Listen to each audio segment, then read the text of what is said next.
Every morning is a blessing. Yes, it's very true. And maganda po ang weather ngayon, ang panahon. Kitang-kita po ang tirik na sunlight, no? This morning, every day, nung naging Kristyano po tayo, every day is pare-pareho na po. Wala na po tayong itinatanging araw. Okay? Every day is the same because Jesus is our rest. Okay? Wala po tayong itinatanging araw sa ganito, sa ganyan. Malaya po tayo. Yan po ang nakalagay sa Bible. And if you understand the new covenant, well, talagang masasabi ko po, pag nauunawaan mo yan, alam mo ang sinasabi mo, kung sasabihin mo, every day is the same at pare-pareho. Why? That every day is a blessed day. All of it. Blessed day po lahat yon. Wala pong hindi pinagpalang araw ang Panginoon. Okay? So, nung araw, Old Testament days, alam po natin na merong special day, merong ganito, ganyan, pero lahat po ng yan, inalis na po ng Panginoon. Nang nabuhay si Jesus mula sa mga patay, siya po ang ating rest. Sapagkat na-fulfill na po niya yung law. Okay? So, malaya po tayo. So, every day is a blessed day. So, yan, may pag-uusapan po tayo ngayon. So, it's something na lahat po ng mga bagay na nangyayari sa mundo, alam na po ng Panginoon from start to finish. Okay?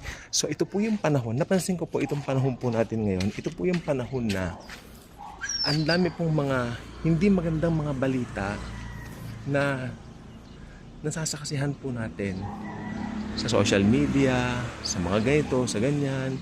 May mga balitang patayan, may mga balitang aksidente, okay? Mga balitang mga plane crash. Well, kung tutuusin,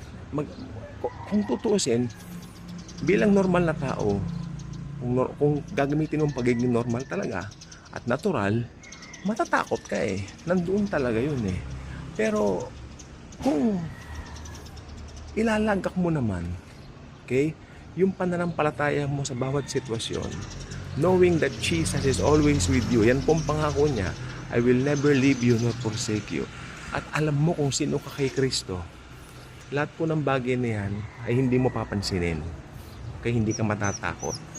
Pero nakakaano po ng concern itong mga nakaraan since last week, lahat ang dami mga balitang merong pinatay, may patayan, di ba?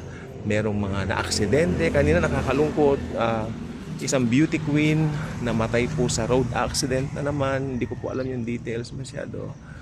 Nakakalungkot po yun, no? So, ganun na lang ba? Ganun na lang ba ang mangyayari? Okay.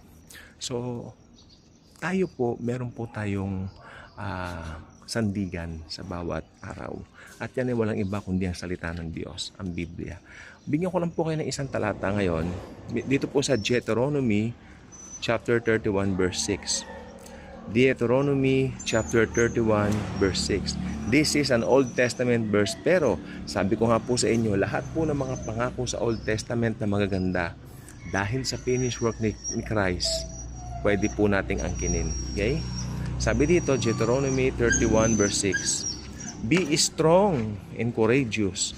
Do not be afraid or terrified because of them. Because of them, yung mga negative things. For the Lord your God goes with you. He will never leave you nor forsake you. Yung parallel na yan, di ba? Sabi ni Jesus, I will never leave you nor forsake you. Ibig sabihin, Old Testament pa lang may pangako ng Panginoong Hesukristo. At tinupad niya ng New Testament at ngayon, patuloy niya itong isinasagawa sa atin. Iniingatan po niya tayo. Okay? So, wag po tayong matatakot. Ang matakot po ay kawalan ng, I can say, kawalan ng pananampalataya. At anything na ginawa mo na walang pananampalataya is a sin. Okay? So, yun ang po gusto ko po sabihin sa araw na ito. Maganda po ang day na ito. Pinagpala po itong araw na to. Huwag nating hayaan lamunin tayo ng negativities. Huwag nating hayaang lamunin tayo ng takot. Do not give Satan a foothold.